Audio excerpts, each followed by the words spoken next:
Sniper Elite 5 is a third-person tactical shooter stealth video game developed and published by Rebellion Development. It's a sequel to Sniper Elite 4 and a part of highly appreciated series of video games. In this video I will explain the plot of the game, so be aware of the upcoming spoilers and also leave a thumbs up if you like the video. The game starts 28 May 1944. Once again, the protagonist of the game is Carl Fairburn, who is taking a trip with a submarine to France. Carl is sent to clear the guns on the coast to make a safe pass for his submarine. First, he turns off the searchlights and then secures the beach to make a landing zone for the Rangers. He acts quiet, not to alarm the guards on the coast. Also, it turns out that his contact has been captured and Carl saves her from captivity. Turns out the contact is Carl's old friend Charlie. She suspects that her cover was compromised because there's a rat. Germans slaughtered the innocent villagers trying to make them talk, which is very sad and gives you kinda extra motivation to take revenge. Carl helps Charlie to find the remnants of the resistance and secure the important information before Germans lay their hands on them. But Nazis spotted the Allies' submarine and destroyed it with an epic artillery shot. Tough luck for Carl. So, Sniper goes to the city and blows up the coastal defenses. Then he restores the important documents from Blue Viper, which is Charlie alias in this operation. Also, he has to secure the coast, destroy anti-aircrafts, neutralize the radars, etc, etc, just to make it safe for the planes to do their job. Then he meets with Charlie and her friend Marie, who tends to be a little bitchy towards Carl. They go after Müller, who is responsible for butchering locals. Oberald Müller is in his stronghold made out of a French chateau. Well, at least that's what they think. Because later it turns out that Marie says that he's actually not there, but the resistance has intel about some top-secret super German project that Müller is ahead of. And instead of killing him, Carl goes to the chateau to get more info about what Nazis are planning. Carl gets through the security and sneaks into the castle through the underground tunnels and finds Müller's office and the documents the resistance were looking for. They are behind the false wall panel, because there's always a false wall panel and a secret room, right? Turns out what Germans are planning is a secret Operation Kraken.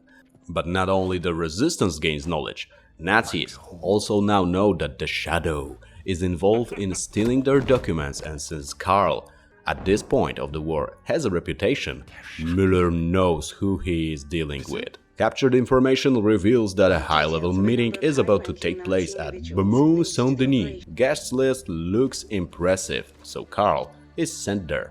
This place is literally a fortress, so a lot of stealth job, sniper job, climbing, hiding, sneaking, just to get there. But hey, this franchise is all about this stuff since basically the first game. The meeting takes place on the top tower, so that means a lot of stairs. But at least the interiors and the balcony views are a little rewarding, don't you think? Finally, Carl is able to overhear the meeting and collect the intel about where to look for Kraken. Turns out there's a factory in Martesek, and it seems that's the place where the magic happens when it comes to the new secret German weapon. Carl and his resistance team head to Martesek. They meet Rangers there, and their guy is mad because the dead people on the submarine and stuff, you know, that thing. But French resistance doesn't get a single F about his problems, and Carl is with them on this one. So, there goes the Rangers' help. Carl gets in and breaks the production line and goes to the main room, where he kills the high-quality steel production that also is taking place in this factory. He also kills a rat who was playing both sides and lately was giving the resistance a fake intel. Though the factory is destroyed and Germans know exactly that it was Fairburn, they are not changing their plans to move the Kraken demonstration somewhere else. And what the resistance learns is that Kraken is probably some kind of stealth submarine. According to factory shipping manifests, they are putting Kraken deliveries in the underground hospital.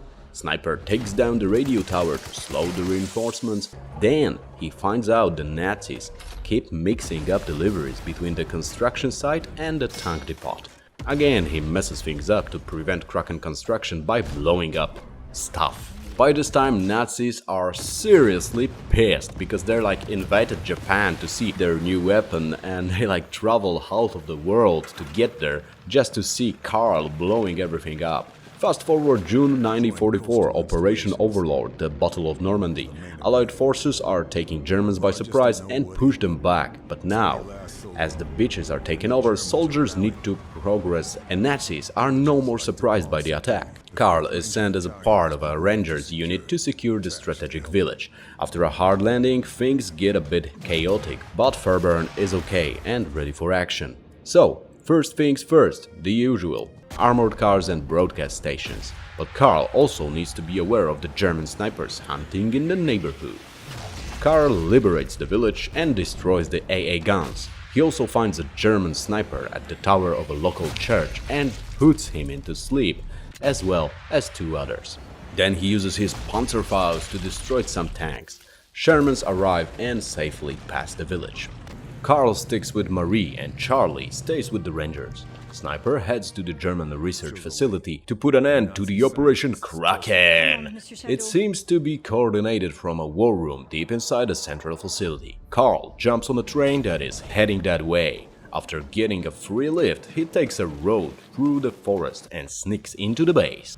Inside, Karl discovers a winged V2 rockets. Germans are working on improving the V2's range. Going further, the sniper also finds the Kraken's den. And it turns out that Kraken is not even there. The whole base is just a test site. The real location of Operation Kraken is Saint-Nazaire. Stealth U-boats, all carrying V2s with upgraded range, are targeting New York and Washington. Karl needs to act fast, but as he is about to leave, he hears the phone ringing. Fairburn answers, and it turns out it's Aberald Müller himself. So the two have a nice little trash talk just to spice things up before the grande finale. After that, Karl destroys the V2 and the launch site before leaving the place for good. Marie makes sure to get Karl to Saint-Nazaire. Meanwhile, Müller takes time to have this little motivational speech in front of 10 people.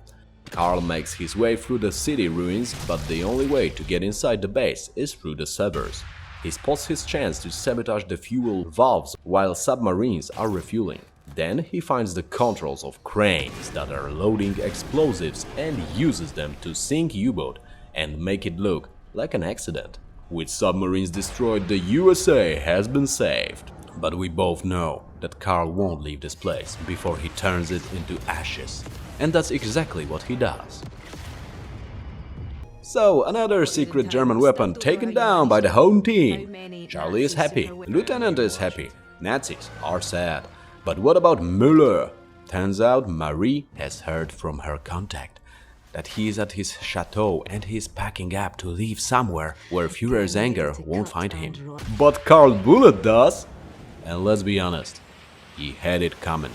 Now girls are very impressed and the three agree that Paris would be a nice place to visit next. And this is the storyline of Sniper Elite 5.